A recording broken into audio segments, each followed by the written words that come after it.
hablar de la pena es difícil no es tan complicado tampoco, es usar el sentido común. La pena es, si es un castigo, si es una sanción, si sirve o no, tenemos que ver desde diferentes puntos de vista. Tenemos que pensar también, creo, en el bien común. Si la pena como el último eslabón de la cadena del poder punitivo que la llevaría adelante un sistema de prisiones, podemos decir, el cumplimiento de la pena se daría en una prisión. Vamos a hablar de esa pena, una pena dura, una pena donde no nos tenemos que olvidar del sistema judicial sobre la víctima. Creo que ahí radica en nuestro contrato social, pensar en la víctima, no solamente en el que pasa a ser una víctima una única vez que ingresa al sistema o es detectado por alguna agencia, como decía Zaffaroni. Pero la pena creo que es necesaria, la sanción penal es necesaria, en nuestro sistema u otro es necesaria. Y vamos a hablar de la pena en la sanción penal. Sino que le tenemos diciendo alguna medida alternativa no está en la práctica planteada en nuestra sociedad seriamente. Si lo que quiere la víctima es un castigo, o podemos hablar hasta de un sistema de venganza, porque tenemos que pensar en lo humano, y en lo que humano entra en las miserias humanas.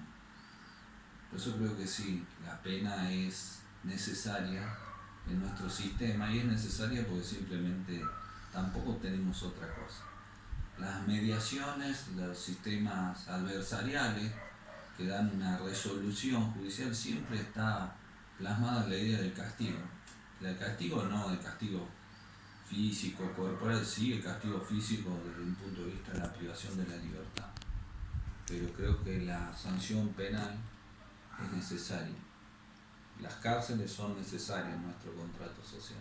Y si son necesarias, a veces viendo otras teorías como Foucault, que critican las prisiones, como las llaman, bien, sistemas, instituciones de secuestro y todas estas ideologías que son abolicionistas, que hay que escucharlas porque enriquecen lo humano, pero no son muy prácticas, porque tenemos que ver la miseria humana del agresor. ¿Qué hacemos ante el agresor? ¿Qué tratamiento le damos? ¿Qué hacemos con esa persona? Y en nuestro contrato social lo que hacemos es aislarla, encerrarla, separarla de nosotros. ¿Y cuál es otra respuesta práctica que tiene la sociedad? Y no lo veo otra respuesta práctica, sino que le decimos a la víctima, ¿no?, de un hecho grave, ¿no?, un delito grave. Podemos hablar de una medida alternativa o una pena menos gravosa que la privación de su libertad en un delito menor, que eso sí podría tratarse, o otros temas que tienen que ver hasta con alguna afección psicológica importante en el momento que ha llevado a cometer un delito, como puede ser el consumo de alguna sustancia. Pero hay que hacer un estudio sociológico de esa persona que hoy no se hace. Sociológico o psicológico, son muy rápidos, son muy pobres. Entonces entramos en otro tema también que es importantísimo, que es lo económico. También creo que lo más barato para este sistema es que el hombre sea privado de su libertad. Que el hombre, la pena sirve como castigo, creo que sí, sirve. El hombre tiene conciencia del bien y el mal, algunos menos que otros, porque todos somos distintos y somos producto de nuestras experiencias, y ellos son hombres con experiencia, hombres y mujeres con experiencias duras, tristes, que tenemos que entender. Una vez privada de la libertad la entendemos y lo victimizamos a veces erróneamente, porque la verdadera víctima quedó afuera y quedó dañada esa víctima también. ¿Las penas sirven? Sí, sirven las penas. Creo que la sanción penal sirve, creo que las cárceles sirven. Si el fin de la cárcel es la resocialización, la reeducación, la readaptación, y hoy con todos los problemas de salud que ingresa un chico, una chica, podemos hablar hasta que hay que reconstruirla psicológicamente, y muy deteriorados de salud también, ¿bien? Entonces hay que hacer un trabajo íntegro, y ese trabajo íntegro de reconstruir a esa persona tiene un costo elevado que la sociedad no quiere pagar.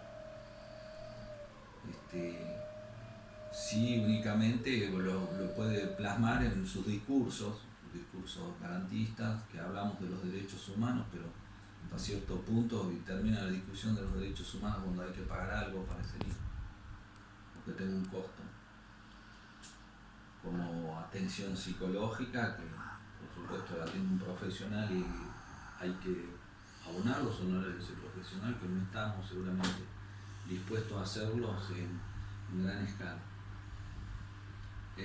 La pena sí, es una filosofía del quehacer penitenciario, es el camino a seguir, que no en todos los casos se cumple, porque no es responsabilidad tampoco del operario.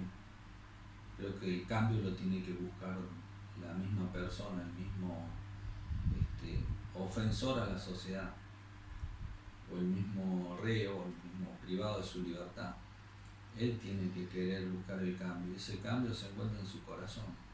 En mi experiencia de muchos años, que siempre he tratado de buscar ese cambio, he dado cuenta que uno puede darle muchas herramientas, pero ellos tienen que encontrar ese cambio, y ese cambio está en su corazón. Si ellos no quieren cambiar, el mundo de la subcultura es tan fuerte, los mensajes sociales, los medios, o lo que fuere, su estructura mental, cambiar eso es casi imposible en las condiciones en las cuales están las prisiones, y con la falta de ideas y de teoría para la resocialización sea positiva. Para una resocialización, para que el fin de la pena sea un producto, o la pena sea un producto positivo, él tiene que aportar el 80%. Él tiene que querer cambiar, él tiene que querer ser mejor persona, o ser mejor persona, cumplir determinadas reglas que impone la sociedad, que lo llevan a definir que tiene que ser mejor persona, pero por lo menos un concepto básico, que quiera hacer el bien. Si en su cultura o en su subcultura él está orgulloso de ser un delincuente o un ofensor, y hay que revertir eso, pero es muy difícil. Eso lleva un costo y lleva a muchos profesionales que tienen que aportar para ese cambio. Y repito, ese cambio tiene un costo económico elevado. Creo que la respuesta a la pena hoy, bueno, que se cumpla la sanción penal lo más que se pueda, porque sabemos que ya la mitad de la condena si se porta bien, si cumple algunas reglas, ya tiene salidas transitorias. Entonces hemos avanzado mucho en lo que es la humanización del cumplimiento de la pena. A la mitad de una sanción penal ya se puede ir. ¿Y qué le pedimos a cambio? Simplemente que cumpla esos reglamentos carcelarios, que se porte bien, que por lo menos no cometa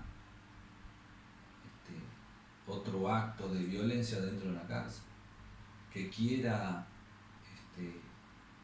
tener algo de voluntad, que ponga algo de voluntad y quiera perfilarse al cambio. ¿A qué me refiero? Y que quiera por lo menos ir a la escuela, aprender algún oficio, que quiera por ahí dejar de consumir, porque sabe que eso está haciendo sufrir a él también. Y ahí está el gran tema, que a veces también el Estado no le da las herramientas para ayudarlo a ese cambio. Las puede tener, pero también el Estado hace negocios con determinados temas, como por ejemplo la medicación. Un chico o una chica, y diría el 90%, está vinculado al consumo de sustancias psicotrópicas y que lo hacen perder su equilibrio emocional. cometer un delito. Y creo que ahí hay una falta enorme en ese tema, porque todavía como no vemos una lucecita, esa nube tormenta que es la falta de respuesta a la sanción penal, final, como bien curativo, paliativo para un equilibrio social, es algo que termina siempre en un tema económico. Lleva un proceso de un chico que está enfermo por sustancias psicoactivas, lleva un proceso que puede ser largo, que si está bien planteado, hasta como el programa de Narcóticos Anónimos, el programa 12 Pasos, que es brillante, que no tiene un costo elevado, pero sí tiene un costo enorme en su voluntad, que para recuperarse tiene que poner el 80%, depende de él. Si él, este ofensor, no quiere cambiar, él ha decidido vivir su vida por el camino de lo fácil, o el camino o no tiene otra posibilidad y no la quiere ver, porque eso lleva un proceso y una madurez mental, una madurez psicológica. Tiene que estar bien, tiene que estar sano dentro de los equilibrios de una persona equilibrada emocionalmente. Y esa sustancia a veces no le permite encontrar nunca su equilibrio, y menos su contexto que lo va alimentando negativamente. Por eso creo, sí, la pena sirve, hay que darle una respuesta a la víctima, hay que darle una respuesta y hay que pensar en el bien común, y la sanción penal como primer medida es importante. Hay que aislarlo, hay que separarlo de nosotros, a ese ofensor que ha cometido un daño, y por supuesto está probado que ha cometido el daño. Creo que el fin de la pena es necesario separarlo. Pues como fin de la pena en lo humano, nunca hay que olvidarse de la víctima, del daño que ha causado, que lo ha llevado y que él es responsable de ese daño causado. Y después, sí, una vez aislado, creo yo que hay que ayudarlo. Y en esa ayuda tienen que actuar profesionales. Ahora, el gran hacinamiento que hay en las cárceles, y eso es un tema presupuestario. Por eso la pena parece ir de la mano de lo presupuestario. Ahora, en los otros sistemas, cuando hacemos derecho comparado, como he estudiado algunos sistemas muy evolucionados, como el sistema penitenciario de Cataluña, de España, en diferentes regímenes, diferentes programas tratamentales muy bien armados, la pena terminaba en si el hombre verdaderamente quería cambiar o no. Eran penas por ahí más cortas, se reducía la pena como podemos reducirla nosotros, a la mitad, como dijiste, una sanción de 10 años se puede reducir a 5 si él pone voluntad, quiere cambiar, pide cambiar, el contexto lo ayuda. Es importante, pero repito de vuelta, es una decisión también de él si quiere cambiar o no. Entonces apenas el Estado es responsable, pero creo que el 80% de la efectividad del cumplimiento de una pena como algo positivo depende de él. Depende de él, depende de sus sentimientos, de su corazón y de su equilibrio emocional. Y el otro gran problema que tenemos es el tema presupuestario. No tenemos a veces las herramientas necesarias para ayudarlo a él a buscar ese cambio. Y en eso creo que nos falta mucha madurez como seres humanos también, porque vivimos cambiando el discurso según nuestras propias necesidades.